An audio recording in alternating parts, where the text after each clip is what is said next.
ca bëj penku République démocratique di Congo ay xeex yu métti jot na fa am démb ci bésub dimanche bi ci diggante armée congolaise ñi nga xam ne ay miliciens local yu ñuy wax Wazalendo ñoom ñoo leen appuyé ak ñuy xeex ak ñi nga xam ne ñooy rebellub M23 yi nga xam ne waa Rwanda moo leen ngemb xeex yooyu de wax nañ ne daal ñu nga amee ca gox ba ñuy wax Lubero digganteem ak bëj ganaarub Goma tollu ci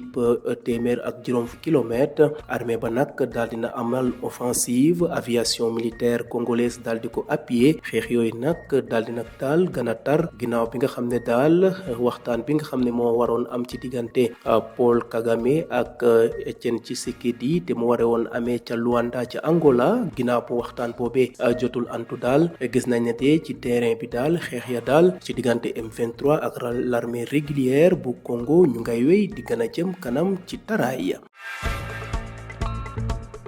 jóge fi nga xam ne nag mooy région des Grands Lacs dem ca fa nga xam ne moom mooy goxub Sahel lu tollook 20 nit jot nañ leen faat ci cong yi nga xam ne jot nañu cong ay dëkk ca fa nga xam ne mooy diggub réew Mali foofee nga xam ne nag jihadiste ya ñu ngi cay def la nga xam ne lu defuwu lee ay ñi nga xam ne ay responsable associatif ak ñi nga xam ne ay élus local lañu ñoo xam li ni mel ay sources sécuritaires nag daal di dëggal loolee lu tollook juróom benn village daal dinañ leen taal ci gox bu ñuy wax Bandiagara ñu daal di nag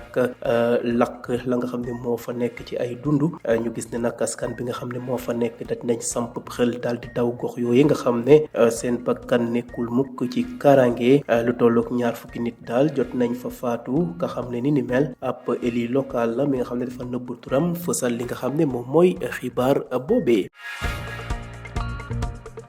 jeexalee xibaaru bitim réew ba léegi fi nga xam ne mooy goxub Sahel régime militaire yi nga xam ne ñooy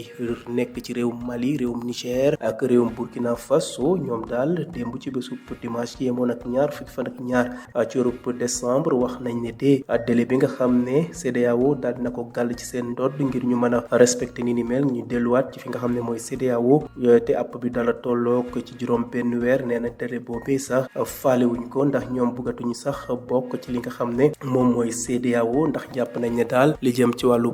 samp pexe ngir déstabiliser li nga xam ne mooy seen réew ya daal loolu moom la ñu waa CEDEAO daal di bëgg a def loolu de la ñu fësal ci communiqué njiitub AES yi ñetti réew mu yooye nga xam ne ñoo sax formé wala ŋànk li ñuy wax alliance des états du Sahel di AES ñoo ñëpp sax ay militaire ñoom ñoo nekk ca bopp ba te ñoom ak waa France neexoowuñu lool waxoon nañ nag ci weerub janvier neewoon nañu daal dinañu bàyyi li nga xam ne mooy CEDEAO dinañ ko quitté ñu fàttali nag CEDEAO ab kuréel la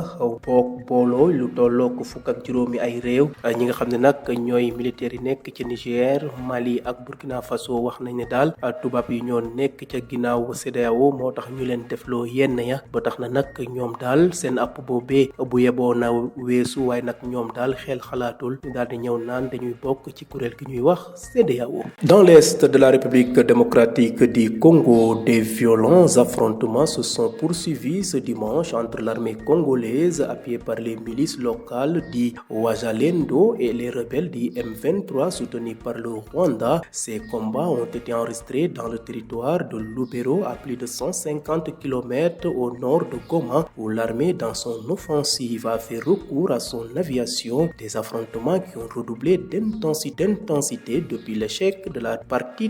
de Luanda.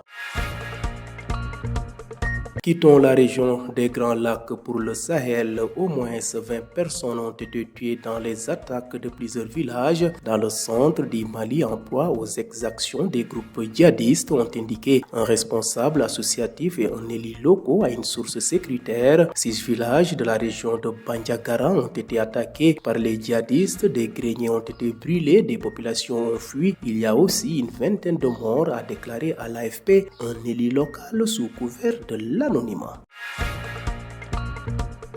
Bouclons ce rapide survol de l'actualité internationale toujours dans le Sahel. Les régimes militaires du Mali, du Niger et du Burkina Faso ont rejeté hier dimanche 22 décembre le délai de rétractation de 6 mois accordé par la communauté économique des États de l'Afrique de l'Ouest CEDEAO avant leur retrait définitif, y voyant une tentative de déstabilisation extérieure. Dans un communiqué, les 3 pays qui forment l'Alliance des États du Sahel, AES, tous tous gouvernés par des juntes hostiles à la France, ont annoncé en janvier leur volonté de quitter la CEDEAO, une organisation rassemblant aujourd'hui 15 pays et qu'ils jugent instrumentalisés par les anciennes puissances coloniales.